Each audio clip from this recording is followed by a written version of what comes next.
Chapter 43. Acting normal at school the next day was easier than Sophie thought it would be. Dex still wasn't speaking to her. Marilla and Jency were relatively oblivious, and Fitz and Biana already knew. She got a little choked up when Biana hugged her and told her things would be okay.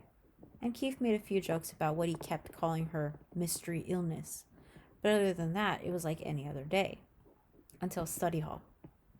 Sophie was sitting alone with Biana, ignoring the way Dex kept glaring at her from the next table over, when Stina plunked her beanpole body in one of their empty chairs. I never knew you were such a good actress, she sneered. Sophie froze. What do you mean? Not you, Foster. You're not good at anything. I meant Biana. I know your secret. Biana glared at her. Ooh, I'm really scared. You should be. Something about Stina's confidence seemed to get to Biana, because she shifted in her chair and her eyes darted to Sophie. She doesn't know anything. She's just trying to trick you into admitting something.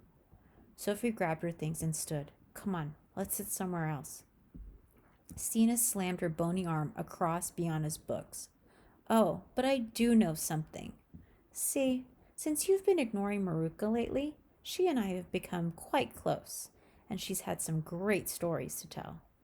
This morning she told me the most interesting thing about the reason you and Sophie became friends. All the color drained from Biana's face.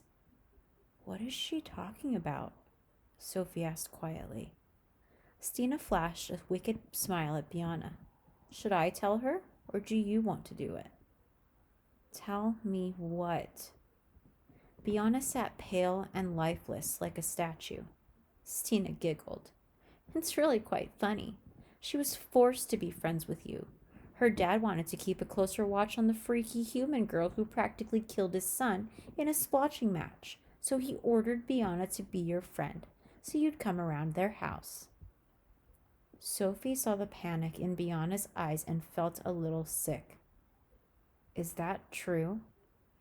Of course it's true, Stina interrupted. She hated you before that, remember? Did you really think she suddenly wanted to be best friends for no reason? She studied Sophie closely. I guess you did. You're even dumber than I thought. Biana sprang to life and reached for Sophie's arm. Sophie jerked away. Don't. Her mind was spinning, making connections she should have made a long time ago. She'd wondered if someone put Biana up to it. She just never considered it might be Alden. Sophie, Biana pleaded. Sophie shook her head as traitorous tears pricked her eyes. The last thing she saw was the look of I told you so on Dex's face as she turned and fled. She raced around a corner and plowed straight into someone. Sophie, are you okay? Fitz asked. Of course she would run into him. And he was with Keith. Perfect. I'm fine, she muttered, resisting his help as she struggled to regain her balance. Hey, he grabbed her arms. What happened? What's wrong? She shrugged out of his grasp and tried to push by, but he blocked her path. Let me go. Tell me what's going on first. Fitz? Keith tapped him on the shoulder. I'm feeling some pretty serious rage right now. It's probably not a good idea to annoy her. She glared at Keith, and he took a step away from her, holding out his hands in peace. Tell me what happened, Fitz pleaded. The concern in his voice pushed her over the edge. Ugh, she screamed, shoving away from him. Just stop already. Stop what? Stop pretending like you care. I know your dad put you up to it, okay? That's crazy. Keith looked at Fitz to back him up. Fitz looked away, his whole body rigid. What did Biana tell you? Nothing, she hissed. Neither of you had the decency to be honest with me. I had to hear about it from Stina. Fitz muttered something under her breath. Sophie, I don't want to hear it. Her voice cracked. Better leave her alone, Keith said, pulling Fitz away. He glanced over his shoulder as he dragged Fitz down the hall, his eyes asking if she would be okay. She shook her head, pulled out her home crystal, and leapt back to Havenfield. What happened? Grady called when he spotted her. but she didn't acknowledge him. She threw her satchel on the ground and ran straight for the caves. Sophie, wait, Edeline called. Sophie kept going, but Edeline was faster than she looked, and in a minute she caught up with her. She offered a small fur ball, in case you need a friend. Iggy fluttered to her shoulder, and Sophie wiped away a tear. Thanks. Edeline nodded. Be careful down there. Looks like a storm is coming. Sophie hadn't noticed the gray sky, but it seemed appropriate given her mood.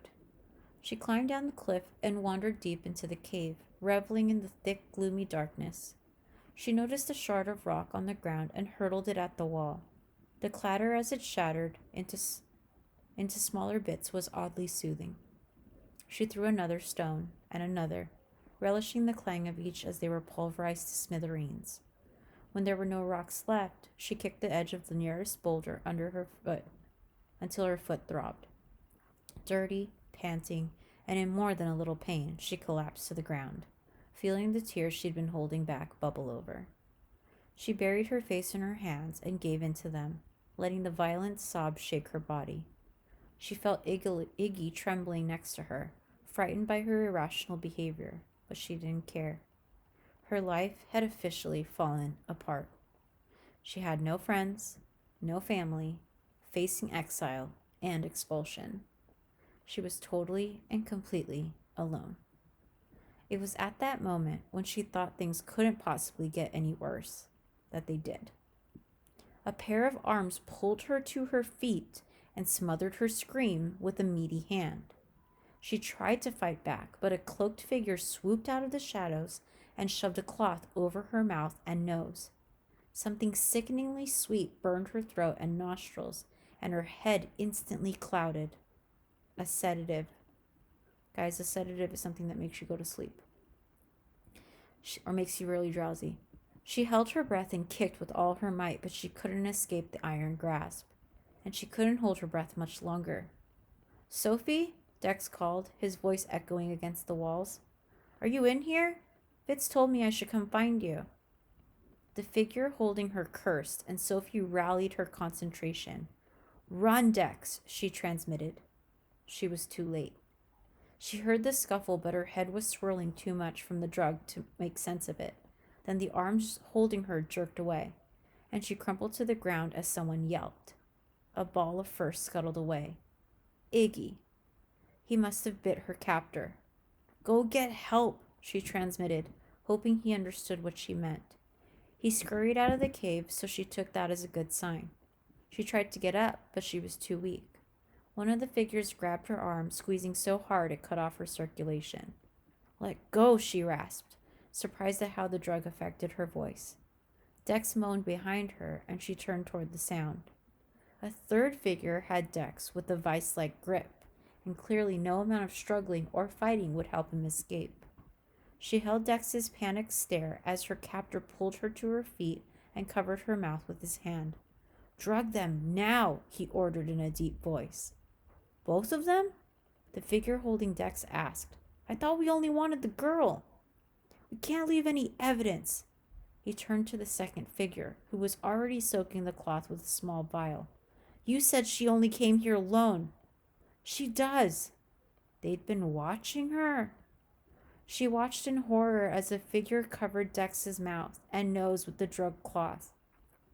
His eyes held hers as he struggled against the sedative, but after a minute his head lulled and his body fell limp.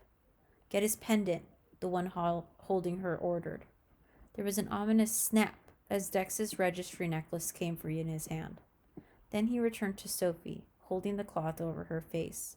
Let's try this again. Her nose burned and her head spun, and the last thing she felt was a tug on her neck as her pendant, her only hope of being tracked down and rescued, was ripped off her neck.